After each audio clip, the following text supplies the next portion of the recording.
Hey, Arcturus here. Today, we're looking at a LEGO Dreams set. This is set 40657, the Dream Village, and comes with 434 pieces. You get several of these small, little blue, maybe gray gnomes, and one minifigure. You get several buildings that very similar to some of those 3-in-1 sets. You can kind of recombine and get a different set or stack them together. So here we have the completed set. 3 small buildings. There's another configuration for these, which I will show in a moment. But we have the blacksmith with our little dreamling, as they call them. They're essentially little gnomes. They can hold one item under each arm, very similar to the hands on a minifigure. The blacksmith here has a hammer. They do use the full-sized heads for their heads. So, standard hair pieces and beard pieces hold a standard size mallet here or weapon. Pretty interesting design for these little gnomes. I'm sorry, dreamlings. We also have a baker and a wizard. Not a ton of detail. Most of the backs just have this sort of freckled appearance on the back of the head there, and then they just wear standard hats like this one. I will set those off to the side for a moment. So we have here the armory section. Now these all buildings are all built like the modular buildings with the mostly tiled off tops and only a few studs. But here we have, several weapons on display. Cool new piece I haven't seen before. Maybe you've seen it earlier. Oops, that's not supposed to be on the roof. Perhaps you've seen it a little earlier than I have, but this is a cool kind of weapon design.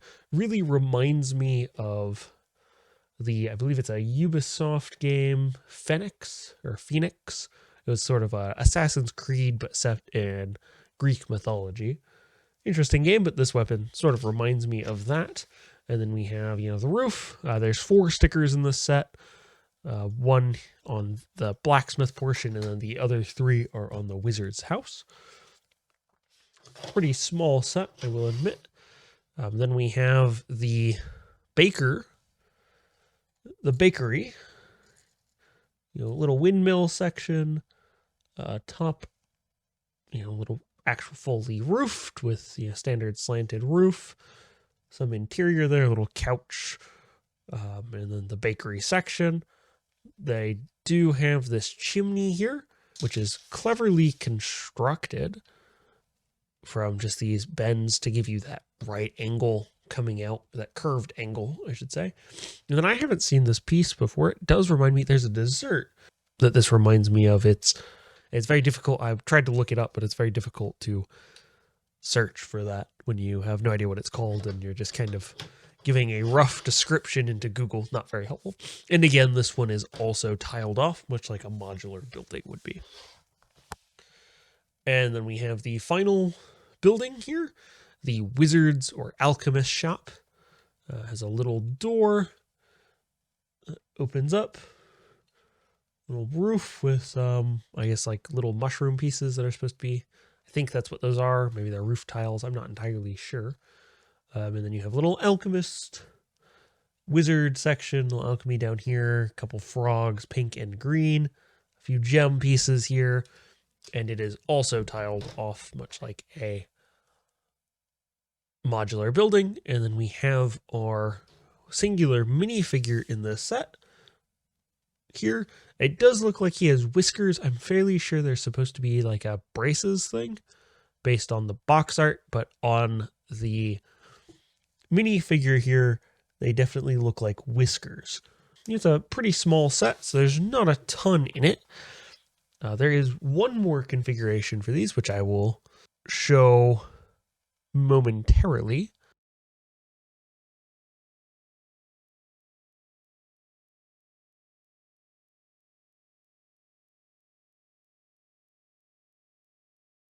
So here is the other configuration. You kind of get the top of the blacksmith becomes an enclosed courtyard. which is a nice little touch. You know, then you have a lower roof and an upper roof. It's a little odd that it's kind of exposed here to the open, but it is sort of a dream realm. This is the basis for this, so there's some of that, I guess. It was an odd set. Not a lot in the set. It's only a few hundred pieces, and it really does feel like it should be it's a smaller set than the piece count would imply. You know, there's lots of these, smaller flat pieces, round, smooth pieces.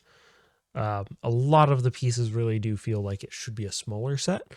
For a $30 price tag, I think it feels much more like a $20 set than a $30 set.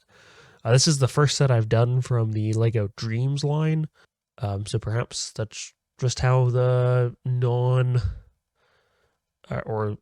unique Lego IP, because I think Dreams is a unique Lego thing, will be in the future. And maybe this is just where they're at with inflation and pricing and stuff. But I do think this set is really more of a $20 set than a $30 set. It does have some, in the back of the instructions, it does have some additional, how you can combine it with other sets. You can just add it straight to whatever this set is, or just attach the two buildings back to back on top of this bus. Neither of those really, this is just, they fit very well with this set. This doesn't really seem to make sense, but it is supposed to be like a dream realm, I guess. So maybe it does. And then you can add it to this treehouse section, I guess. That's probably the best looking of them, I think, or they're just kind of built into the tree.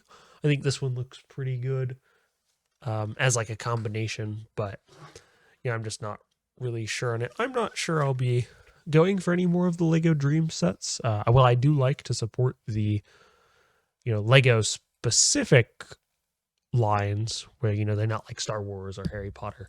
This set was, I think, fairly disappointing for me to put together. It really does. This high piece count make it seem like you're getting more. I know piece count isn't the best way to evaluate the value of a set that you're getting, but it is one of the metrics most people will use. For what should have been a $30 set, this really does feel like a $20 set, which is a little disappointing, I think. Well, that's all for today. If you like this video, please like and subscribe, and I'll see you next time.